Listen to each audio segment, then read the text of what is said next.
It began in the quiet town of Millstone, Maine, the kind of place where autumn smelled like pine and chimney smoke, and everyone knew which porch light meant homemade pie. Life moved slowly there, and gossip was part of the scenery. So when 82-year-old Margaret Hollis died one cold November night, most people didn't think twice. She'd been a widow for almost 20 years, her health fading, and winter was never easy on the elderly. The official word was heart failure. Peaceful. Quick. But in small towns, whispers travel faster than wind.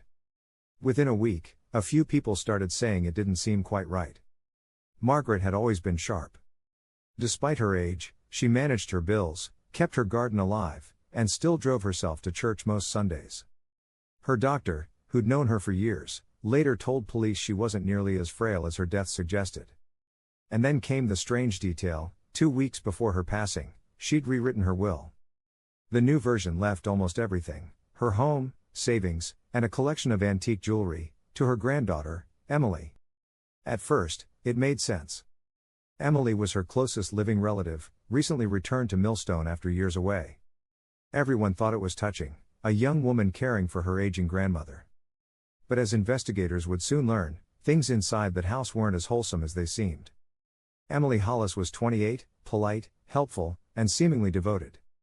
She worked part-time at the library, drove an old green Subaru, and baked blueberry muffins for the neighbors. But no one in Millstone knew much about her life before she came back. They didn't know she'd been fired from a job in Boston for embezzlement. Or that she'd left behind unpaid rent and angry roommates. And no one knew that Margaret, in the weeks before her death, had confided in her best friend that she felt uneasy. "Emily's different," she'd said. "Sweet, but sometimes she watches me. Like she's studying something." Her friend brushed it off. Maybe Margaret was just lonely. But that comment would linger. The coroner signed off on natural causes. Margaret was buried in the church cemetery, and life in Millstone went on. Until a month later, when a bank clerk noticed something odd. A large check, made out to cash, had been withdrawn from Margaret's account just 3 days before she died, a withdrawal she hadn't made in years. The signature was hers, but something about it looked wrong. The clerk, uneasy, told her manager. The manager, who knew Margaret personally, called the police, just to be safe. That one call changed everything. Detective Laura Keene took the case. She'd been with the department for 15 years, methodical, quiet, never one to jump to conclusions. She started by reviewing the withdrawal slip. It was dated November 10th. Margaret had died on the 13th. Keene reached out to Emily, who was calm and polite.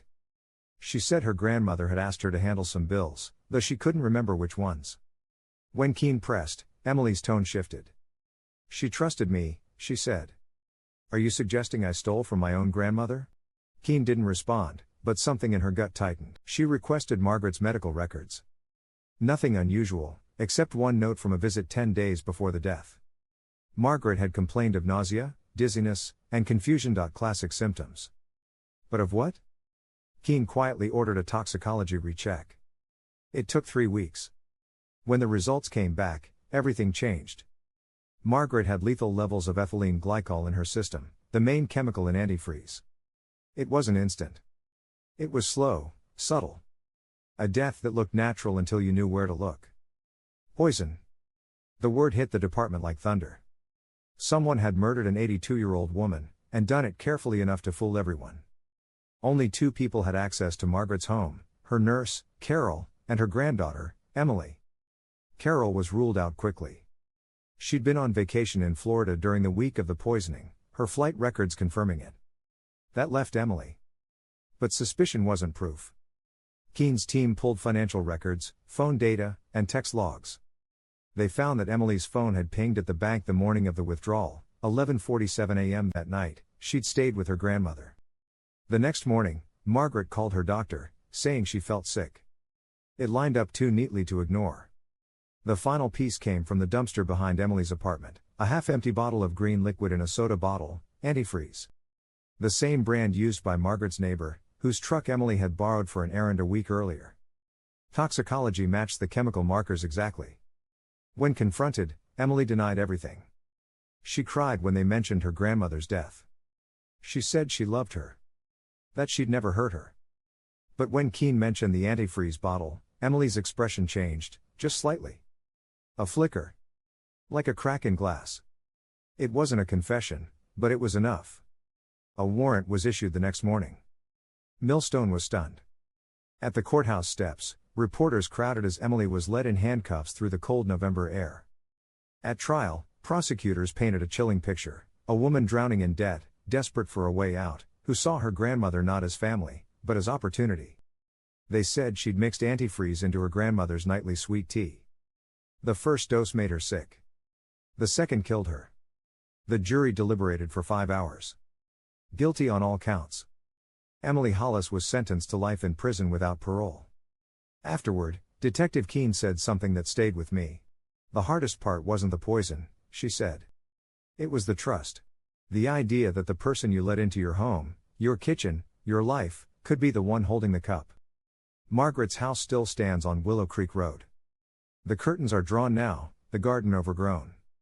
Some say, on quiet nights, you can still see a faint flicker in the kitchen window, like someone sitting there, waiting for tea.